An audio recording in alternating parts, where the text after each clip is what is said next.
Hello everyone, this is Bhargavi Pujar. I welcome you all to my YouTube channel Bhargavi Pujar Commerce Study. In this video, we are discussing about BCom second semester, that is NEP batch Human Resource Management Unit number 2. So ನೋಡಿ, previous ಕ್ಲಾಸಲ್ಲಿ ಅಥವಾ ವಿಡಿಯೋದಲ್ಲಿ ನಾವು human resource management second unit ಬಗ್ಗೆ ನೋಡ್ತಾ ಇದ್ವಿ.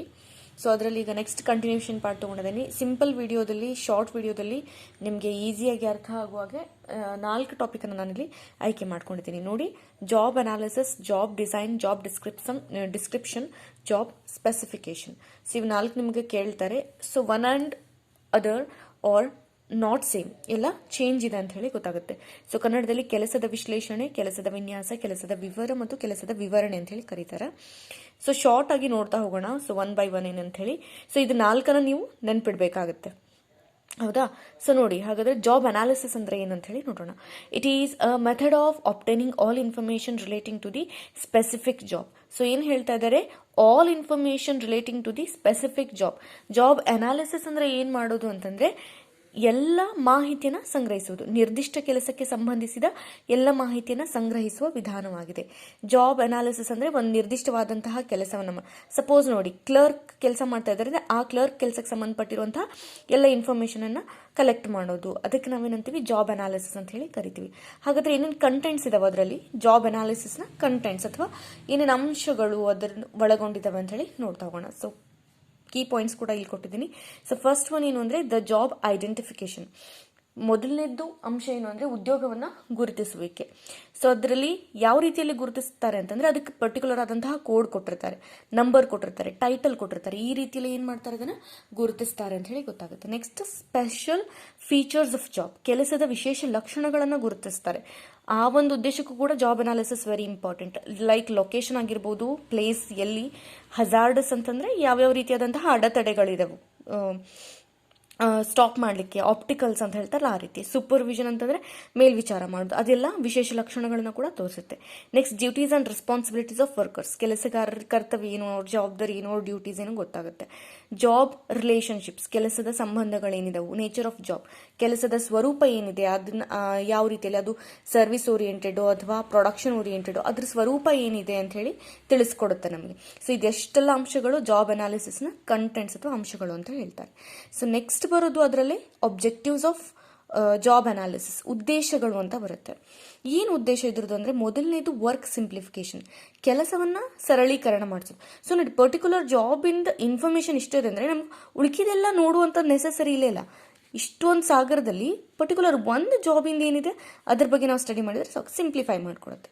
Next, establishment of work standard. ಒಂದು ಮಟ್ಟವನ್ನು ನಮ್ಗೆ ಏನು ಮಾಡುತ್ತೆ? ಒಂದು ಮಾನದಂಡಗಳನ್ನು ನಮಗೆ ಗುರುತಿಸಲಿಕ್ಕೆ ಜಾಬ್ ಅನಾಲಿಸಿಸ್ ಸಹಾಯ ಮಾಡುತ್ತೆ. Next, improves safety, selecting, recruitment etcetera. So ಇವೆಲ್ಲ ಅಂಶಗಳನ್ನು ಕೂಡ ಜಾಬ್ ಅನಾಲಿಸಿಸ್ ಕೊಡುತ್ತೆ. ಸೇಫ್ಟಿ ಕೊಡುತ್ತೆ, ಸೆಲೆಕ್ಷನ್ ಮಾಡಲಿಕ್ಕೆ ಹೆಲ್ಪ್ ಮಾಡುತ್ತೆ, ರಿಕ್ರೂಟ್ಮೆಂಟ್ ಮಾಡಲಿಕ್ಕೆ ಹೆಲ್ಪ್ ಮಾಡುತ್ತೆ ಅಂತ ಹೇಳಿ ಗೊತ್ತಾಗುತ್ತೆ. So these are all related to objectives of job analysis. Last topic ಇದರಲ್ಲಿ ಬರೋದೇನು ಅಂತಂದರೆ ಇಲ್ಲಿ ಇಂಪಾರ್ಟೆನ್ಸ್ ಆಫ್ ಜಾಬ್ ಅನಾಲಿಸಿಸ್, ಮಹತ್ವಗಳು ಅಥವಾ ಅವಶ್ಯಕತೆಗಳು ಅಂತ ಹೇಳಿ ಹೇಳ್ತಾರೆ. ಸೊ ಮೊದಲನೇದೇನೆಂದರೆ ಮ್ಯಾನ್ ಪವರ್ ಪ್ಲಾನಿಂಗ್. ಸೊ ಮಾನವ ಶಕ್ತಿ ಯೋಜನೆ ಮಾಡಲಿಕ್ಕೆ ಏನು, ಎಷ್ಟು ಜನ ಬೇಕು ಕೆಲಸ ಮಾಡಲಿಕ್ಕೆ, HR ರಿಕ್ರೂಟ್ಮೆಂಟ್ ಅಂತಲೂ ಕೂಡ ಹೇಳ್ತಾರೆ ಇದರಲ್ಲಿ. ಸೊ ಎಷ್ಟು ಕೆಲಸ ಖಾಲಿದೆ, ವೇಕೆನ್ಸೀಸ್ ಎಷ್ಟಿದೆ ಅಂತ ಹೇಳಿ ಗೊತ್ತಾಗುತ್ತೆ.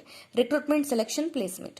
ಸೊ ಎಷ್ಟು ಜನಕ್ಕೆ ನಾವು ಅಪ್ಲಿಕೇಶನ್ ಕರಿಬೇಕು, ಅದರಲ್ಲಿ ಎಷ್ಟು ಜನ ಆಯ್ಕೆ ಮಾಡ್ಕೋಬೇಕು, ಎಷ್ಟು ಜನಕ್ಕೆ ನಾವು ಜಾಬ್ ಕೊಡಬೇಕು ಅಂತ ಹೇಳಿ ಕೂಡ ಗೊತ್ತಾಗುತ್ತೆ. ಟ್ರೈನಿಂಗ್ ಆ್ಯಂಡ್ ಡೆವಲಪ್ಮೆಂಟ್ ಕೊಡ್ತಾರೆ. ಜಾಬ್ ಇವ್ಯಾಲ್ಯೂಯೇಷನ್ ಮಾಡ್ತಾರೆ, ಮೌಲ್ಯಮಾಪನ ಮಾಡ್ತಾರೆ. ಆಯ್ಕೆ ಮಾಡ್ಕೊಂಡಿರುವಂತಹ ಕಾರ್ಮಿಕರು ಕೆಲಸ ಮಾಡಿದ್ಮೇಲೆ ಇವ್ಯಾಲ್ಯೂಯೇಷನ್ ಮಾಡ್ತಾರೆ.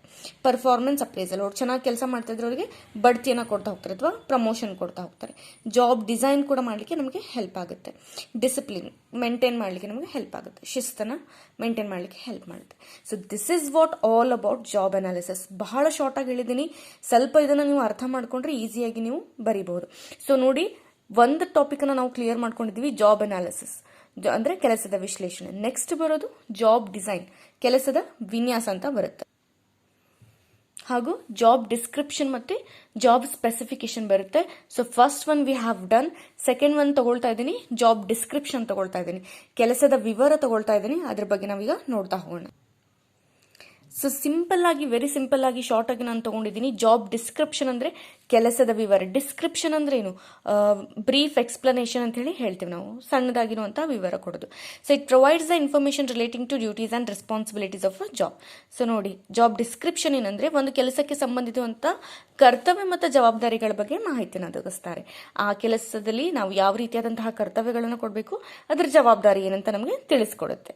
ಸೊ ಇದೇನು ಜಾಬ್ ಡಿಸ್ಕ್ರಿಪ್ಷನ್. ಅದರದ್ದು ಕಂಟೆಂಟ್ಸ್ ಏನಿದಾವು, ಅಂಶಗಳು ಏನಿದಾವು ಅಂತಂದರೆ, ಜಾಬ್ ಟೈಟಲ್ ಇರುತ್ತೆ, ಉದ್ಯೋಗ ಶೀರ್ಷಿಕೆ ಇರುತ್ತೆ, ಹೆಡ್ಲೈನ್.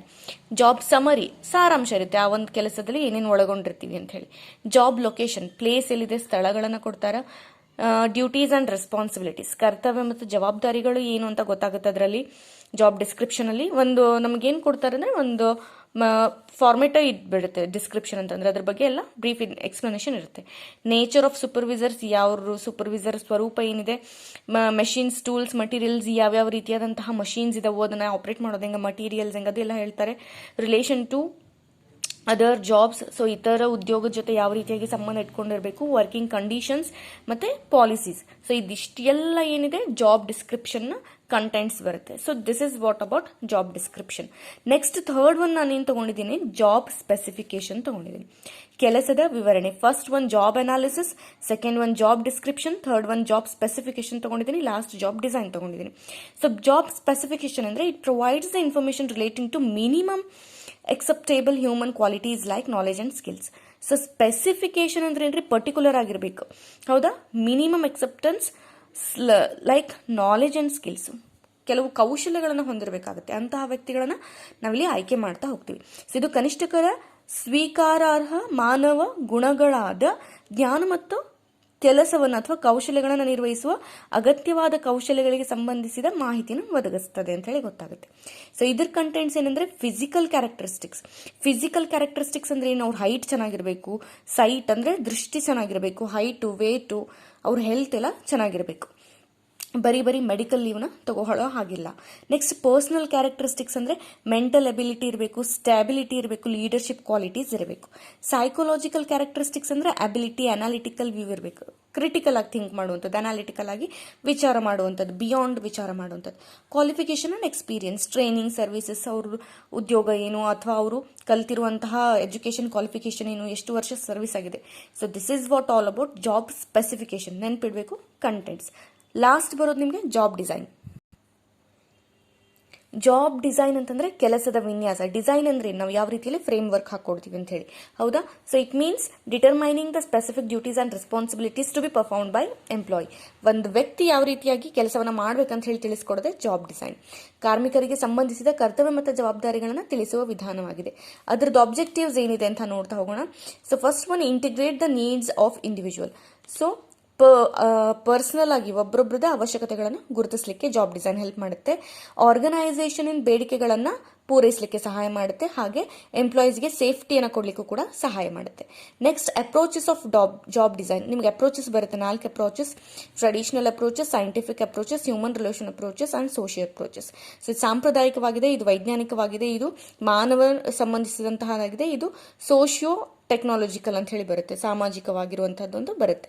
ಸೊ ಅದು ಅಪ್ರೋಚಸ್ ಕೂಡ ನೀವು ನೋಡ್ಕೊಳ್ಬಹುದು. ನೆಕ್ಸ್ಟ್ ಲಾಸ್ಟ್ ಬರೋದು ಮೆಥಡ್ಸ್ ಅಂತ ಬರುತ್ತೆ, ಮೆಥಡ್ಸ್ ಆಫ್ ಜಾಬ್ ಡಿಸೈನ್ ಅಂತ ಬರುತ್ತೆ, ಲಾಸ್ಟ್ ಟಾಪಿಕ್. ಇದರಲ್ಲಿ ವೆರಿ ಇಂಪಾರ್ಟೆಂಟ್, ಇದು ಕೇಳ್ತಾರೆ ನಿಮಗೆ, job simplification, rotation, enrichment, enlargement. So PUCಯಲ್ಲೂ ಕೂಡ ನಿಮಗೆ ಬಂದಿದೆ. ಸಿಂಪ್ಲಿಫಿಕೇಶನ್ ಅಂದರೆ ಸರಳೀಕರಣ ಮಾಡೋದು. ಸೊ ಜಾಬ್ನ ಡಿಸೈನ್ ಯಾವ ರೀತಿಯಾಗಿ ಮಾಡ್ತಾರೆ ಅಂದರೆ ತುಂಬ ಸಿಂಪಲ್ ಆಗಿರೋ ಹಾಗೆ.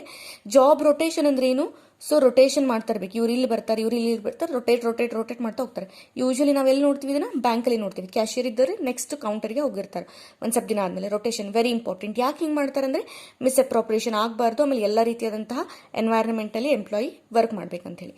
ಎನ್ರಿಚ್ಮೆಂಟ್ ಅಂತಂದರೆ ಒಂದು ಹೆಚ್ಚಿಗೆ ಮಾಡ್ತಾ ಹೋಗೋದು, ಮುಂದೆ ಪೋಸ್ಟ್ ಹೈಯಲ್ಲಿ ಕೊಡ್ತಾ ಹೋಗೋದು. ಜಾಬ್ ಎನ್ಲಾರ್ಜ್ಮೆಂಟ್ ಅಂದರೆ ವೈಡ್ ಆಗಿ ಸ್ಕೋಪನ್ನು ಮಾಡ್ತಾ ಹೋಗೋದು, ಸೊ ಇನ್ನು ಬೆಳೆಸ್ತಾ ಹೋಗೋದು. So this is what all about methods of job design. So ಇದನ್ನು ಇನ್ನೂ ಕ್ಲಿಯರ್ ಆಗಿ ನೀವು ಒಂದ್ಸರಿ ನೋಡ್ಕೊಳ್ಳಿ, ನಾನಾದರೆ ಡಿಸ್ಕ್ರಿಪ್ಷನಲ್ಲಿ ನೋಟ್ಸ್ ಕೂಡ ಇದ್ರದ್ದು ಕೊಡ್ತೀನಿ. So I hope you understand today's video. ನೆನ್ಪಿಟ್ಕೊಳ್ಳಿ, job analysis, job description, job specification, job analysis ಆಯ್ತಲ್ಲ. Job analysis, job design, job description, job specification. So 4 ಬಗ್ಗೆ ನೀವು ಚೆನ್ನಾಗಿ ಅರ್ಥ ಮಾಡ್ಕೊಡ್ರಿ. ಕಂಟೆಂಟ್ಸ್, ಆಬ್ಜೆಕ್ಟಿವ್ಸ್ ಕ್ಲಿಯರ್ ಆಗಿ ಓದ್ಕೊಡ್ರಿ. ಎಕ್ಸಾಮಲ್ಲಿ ಚೆನ್ನಾಗಿ ಬರೀರಿ. I hope you like the video. ಏನಾದರೂ ಡೌಟ್ಸ್ ಇದ್ರೆ ಕಾಮೆಂಟ್ ಸೆಕ್ಷನಲ್ಲಿ ಕಾಮೆಂಟ್ ಮಾಡಿ. And do like, share and subscribe my YouTube channel. Thank you.